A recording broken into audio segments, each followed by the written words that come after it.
আসসালামু আলাইকুম, সবাইকে ঈদের শুভেচ্ছা।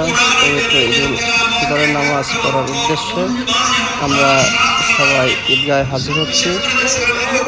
আমাদের কোরআনী আফসার ঈদগাহ ময়দানে সবাই ধীরে ধীরে নামাজের জন্য আসছে। 8টা 30 আমাদের ঈদুল ফিতরের নামাজ অনুষ্ঠিত হবে।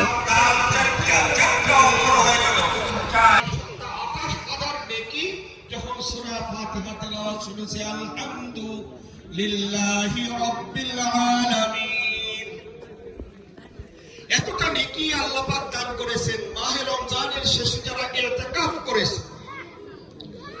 হাদিস কিতাবে আসছে ইতিকাফের ফজিলতে ইতিকাফ করলে পরে 2টা কবুল হজ 2টা উমরা সব আল্লাহ পাক দান করে। একটা হজ বর্তমান করতে কমপক্ষে 6 লাখ টাকা লাগে।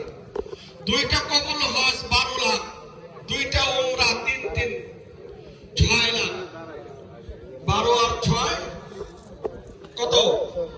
18-20 লাখ টাকার কামাই এক একটা ইতিকাফই হয়েছে। কত তাসবিহ, কত কমপক্ষে ধনীদের জন্য একটা সদকায়ে ফিতর 4000 কি 3000 টাকা কিসমিস 3 কেজি, বড় বড় দামি খেজুর 3 কেজি, ওইটা হিসাব করা উচিত। এটা গরিবের লাভ, গরিবের ফায়দা।